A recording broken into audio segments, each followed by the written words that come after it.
Hello दोस्तों, स्वागत है एक और मजेदार वीडियो में। आज हम बात करेंगे कि आखिर किस वॉल्केनो के फटने से अमेरिका में सुनामी आ गई। दोस्तों, ज्वालामुखी हमारी धरती पर हर जगह फैले हैं, चाहे वो लैंड एरिया हो या फिर समुद्र के अंदर हो। लेकिन समुद्र के अंदर मौजूद ज्वालामुखी एक मायने में ज्यादा खतरनाक होते हैं, क्योंकि जब वो फटते हैं तो समुद्र का पानी बहुत ज्यादा ऊपर भी उठ जाता है और इस वजह से सुनामी आ जाती है, वो भी भयंकर वाली। दोस्तों, एक रिसेंट हुई तबाही के बारे में आपको शायद पता हो, जो कि पिछले सैटरडे ही आई थी। एक अंडर वाटर वॉल्केनो जो कि दक्षिणी प्रशांत महासागर में है, काफी खतरनाक तरीके से फट गया। इस ज्वालामुखी के फटने से सुनामी आ गई। ये सुनामी अमेरिकी आइलैंड हवाई, जापान और मेनली आइलैंड नेशन टोंगा के काफी ज्यादा एरिया में तबाही मचाकर चली गई।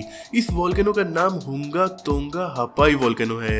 ये ज्वालामुखी समुद्र की गहराइयों में तोंगा के एक आइलैंड फोनाफो से 30 किलोमीटर की दूरी पर दक्षिण पूर्व प्रशांत महासागर के अंदर मौजूद है। पहला इरप्शन फ्राइडे को हुआ और दूसरा सैटरडे को। ये इरप्शन इतना ज्यादा खतरनाक था कि सैटेलाइट में इसकी तस्वीरें कैद हो गईं। भाप और गैसेस आसमान में 20 किलोमीटर तक फैल गई और फिर ज्वालामुखी की राख तोंगा की राजधानी तोंगा टापू आइलैंड में बारिश की तरह बरसने लगी। सारे नेटवर्क कट गए और इसके बाद एक भयानक सुनामी भी आ गई। इस सुनामी ने तोंगा के बहुत से आइलैंड बर्बाद कर दिए और न जाने कितने लोगों की मौत हो गई। सुनामी तोंगा के अलावा जापान और अमेरिका के भी कुछ आइलैंड में पहुंच गई। इसके अलावा अमेरिका के बड़े शहर जैसे कि सैन फ्रांसिस्को, लॉस एंजलिस, इन सब में सुनामी की वार्निंग भी जारी कर दी गई। तोंगा एक आइलैंड नेशन है। काफी छोटा देश होने की वजह से इनके पास ज्यादा रिसोर्सेज नहीं है, इसीलिए दुनिया भर के देश, स्पेशली इनके पास मौजूद देश न्यूजीलैंड ने इनकी काफी मदद की। दोस्तों, वॉल्केनोज यानी ज्वालामुखी हमारी धरती पर लगभग हर महाद्वीप में और समुद्रों के अंदर मौजूद है। इवन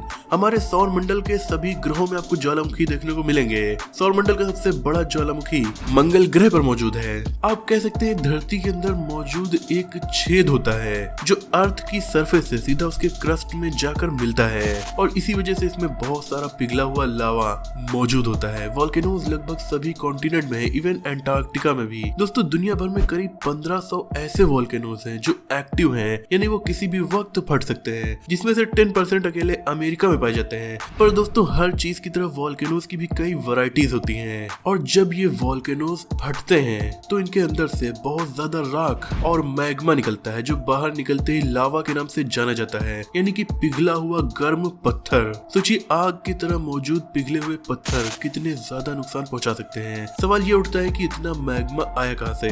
दोस्तों, अर्थ की क्रस्ट के नीचे मैग्मा फॉर्म होता है क्योंकि वहां पर बहुत ज्यादा हाई प्रेशर होता है। इतने हाई प्रेशर और बहुत ज्यादा हीट की वजह से पत्थर पिघलकर मैग्मा बन जाते हैं और यही मैग्मा वॉल्केनोज के थ्रू बाहर निकलते हैं। पर हमें केवल वॉल्केनो के लावा ही नुकसान नहीं पहुंचाते, इनकी राख बहुत ही खतरनाक साबित होती है क्योंकि इसमें तेजाबियत और खतरनाक गैसेस मिक्स होती हैं जो हमारे लंग्स को बहुत ज्यादा नुकसान पहुंचा सकती हैं। इसके अलावा इनके फटने से इतनी ज्यादा तबाही मचती है कि सुनामी आ जाती है या फिर भूकंप भी आ जाते हैं। इवन अगर इनके आसपास पहाड़ हैं तो चट्टानें भी टूटकर गिरने लगती हैं। यूएस में सबसे ज्यादा खतरनाक वॉल्केनो यहाँ के हवाई आइलैंड और अलास्का में मौजूद है। इरप्शन की आवाज बहुत तेज होती है और काफी दूर तक सुनाई पड़ती है, मतलब कि हजारों किलोमीटर तक। इस आवाज से आपके शीशे भी टूट सकते हैं और अगर आप इस विस्फोट के पास मौजूद हैं तो आपके सुनने की क्षमता भी खत्म हो सकती है। दोस्तों, इसके अलावा दुनिया के सबसे खतरनाक वॉल्केनोज इंडोनेशिया में पाए जाते हैं,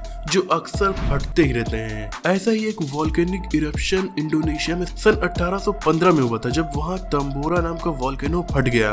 इससे इंडोनेशिया के लगभग 92,000 लोगों की मौत हुई थी। और भी कुछ बेहद खतरनाक वॉल्केनिक इरप्शन हुए जिनके बारे में मैं आपको बताने वाला हूँ, जैसे कि उन्जेन वॉल्केनिक इरप्शन जापान। इस ज्वालामुखी का नाम है माउंट उन्जेन, जो कि शिम्बारा नागासाकी शहर के पास जापान में मौजूद है। ये वॉल्केनो 1792 में फट गया था, जिससे वहाँ के लगभग 15,000 लोगों की मौत हो गई। मौत की वजह केवल ज्वालामुखी का फटना नहीं, बल्कि उसके फटने की वजह से आई लैंडस्लाइड और सुनामी भी है। इसके एक्सप्लोजन से एक भूकंप भी आ गया था। दोस्तों, ये ज्वालामुखी विस्फोट इतना ज्यादा खतरनाक था कि 220 साल से भी ज्यादा बीत चुके हैं, फिर भी लैंडस्लाइड के निशान आज भी उस शहर में मौजूद हैं। उसके बाद 1990 में इसी वॉल्केनो में एक और छोटा इरप्शन हुआ, पर इस बार ज्यादा तबाही नहीं मची थी। ये वॉल्केनो आज भी एक्टिव है और इसीलिए इससे लोगों को खतरा हर वक्त बना ही रहता है।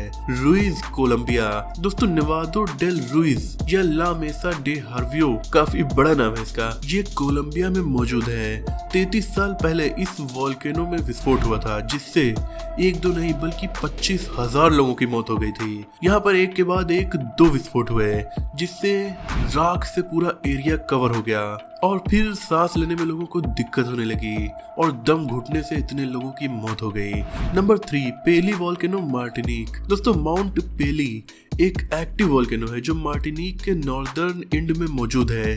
दोस्तों ये वॉल्केनो जब फटने वाला था तो जानवरों ने इंसानों को सिग्नल तो दिए, पर उस सिग्नल को हम समझ नहीं पाए, क्योंकि इस वॉल्केनो के फटने से पहले अनयूजुअल तरीके से इस वॉल्केनो के अंदर के इंसेक्ट और सांप माउंट पेली से निकल कर इंसानी बस्तियों में आने लगे।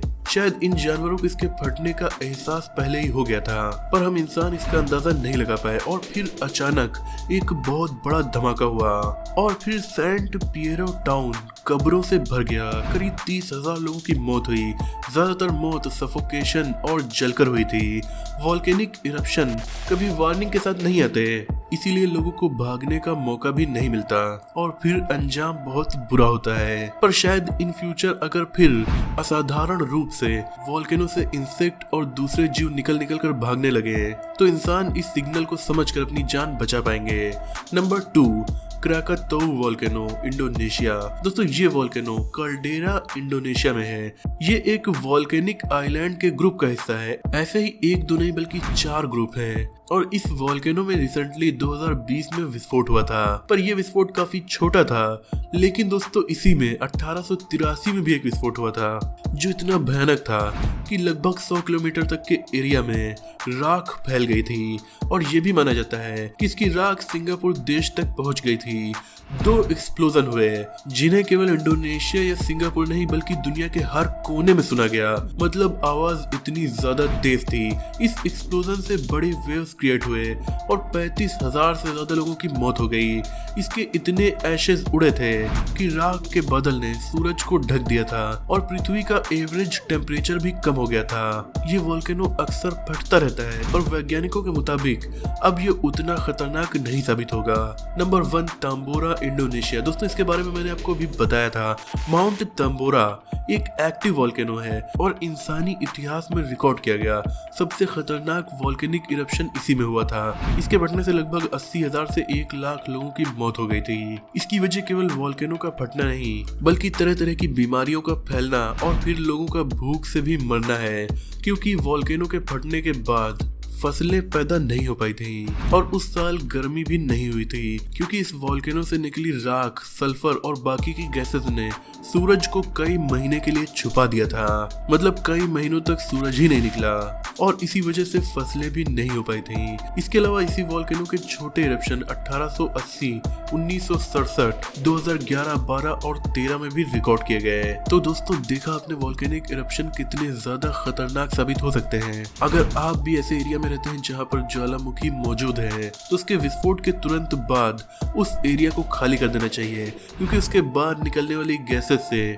लोगों का सांस लेना भी मुश्किल हो जाता है और असली तबाही तो वॉल्केनो के फटने के बाद ही शुरू होती है। उम्मीद करता हूँ कि आज की वीडियो आपको नॉलेजफुल लगी होगी और पसंद आई होगी। अगर पसंद आई हो तो इसे लाइक, शेयर और चैनल को सब्सक्राइब जरूर कर दीजिए। मिलते हैं अगली वीडियो में, तब तक के लिए अपना और अपनों का ख्याल रखिए।